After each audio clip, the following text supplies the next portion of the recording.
ओम नमो भगवते वासुदेवाय। दोस्तों, आज हम कार्तिक महात्म्य के अध्याय 10 की महिमा को जानेंगे। तो चलिए दोस्तों, शुरू करते हैं कार्तिक महात्म्य अध्याय 10। राजा पृथु बोले, हे ऋषि श्रेष्ठ नारद जी, आपको प्रणाम है। कृपया अब यह बताने की कृपा कीजिए कि जब भगवान शंकर ने अपने मस्तक के तेज को क्षीर सागर में डाला तो उस समय क्या हुआ।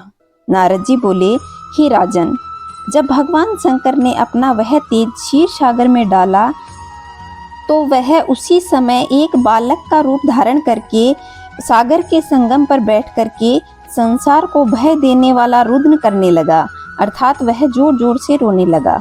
उसके रोने को सुनकर के संपूर्ण जगत व्याकुल हो गया, लोकपाल भी व्याकुल हो गए, चराचर चलायमान होने लगा।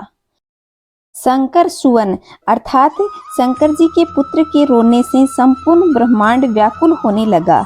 यह देखकर सभी देवता और ऋषि मुनि भी व्याकुल होकर ब्रह्मा जी की शरण में गए और उन्हें प्रणाम करके स्तुति करने लगे।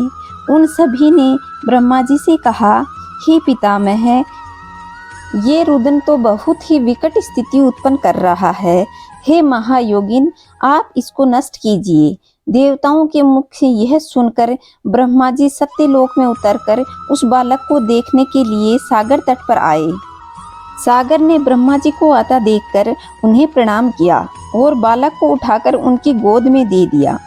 आश्चर्यचकित होते हुए ब्रह्मा जी ने पूछा, हे सागर, यह बालक किसका है? शीघ्रता पूर्वक कहो।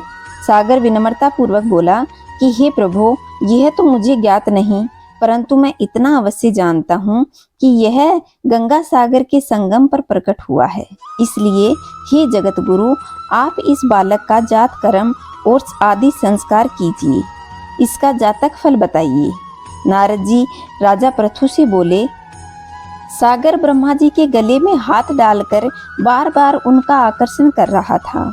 फिर तो उसने ब्रह्मा जी का गला इतनी जोर से पकड़ा कि उससे पीड़ित होकर ब्रह्मा जी की आंखों से अश्रु टपकने लगे। ब्रह्मा जी ने अपने दोनों हाथों से जोर लगाकर किसी प्रकार सागर को अपने गले से छुड़वाया और सागर से कहा, हे सागर, सुनो, मैं तुम्हारे इस पुत्र का जातक फल कहता हूँ। मेरे नेत्रों से जो यह जल निकला है, इस कारण इसका नाम जलंधर होगा। उत्पन्न होते ही यह तरुणावस्था को प्राप्त हो गया है, इसलिए यह सब शास्त्रों का पारगामी, महापराक्रमी, महावीर, बलशाली, महायोद्धा और रण में विजय प्राप्त करने वाला होगा। यह बालक सभी दैत्यों का अधिपति होगा।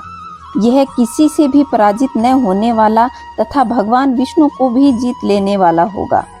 भगवान शंकर को छोड़कर बाकी इसे कोई नहीं मार सकता।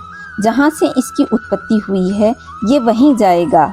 इसकी पत्नी बड़ी पतिव्रता, सौभाग्यशालिनी, सर्वांग सुंदरी, परम मनोहर, मधुर वाणी बोलने वाली तथा शीलवान होगी। सागर से इस प्रकार कहकर ब्रह्मा जी ने शुक्राचार्य को बुलाया और उनके हाथों से बालक का राज्याभिषेक करवाकर स्वयं अंतर्धान हो गए। बालक को देखकर सागर की प्रसन्नता की सीमा न रही। वह हर्षित मन से घर आ गया। फिर सागर ने उस बालक का लालन पालन कर उसे पुष्ट किया।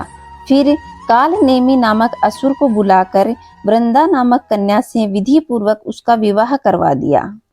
विवाह का उत्सव भी बड़ा धूमधाम से मनाया गया। श्री शुक्राचार्य के प्रभाव से पत्नी सहित जलंधर दैत्यों का राजा हो गया। तो दोस्तों, यह था कार्तिक महात्म्य अध्याय 10। अगला महात्म्य हम अगले अध्याय में जानेंगे। तब तक के लिए खुश रहिए, मस्त रहिए। कमेंट में जय श्री नारायण अवश्य कहिए। जय श्री नारायण दोस्तों।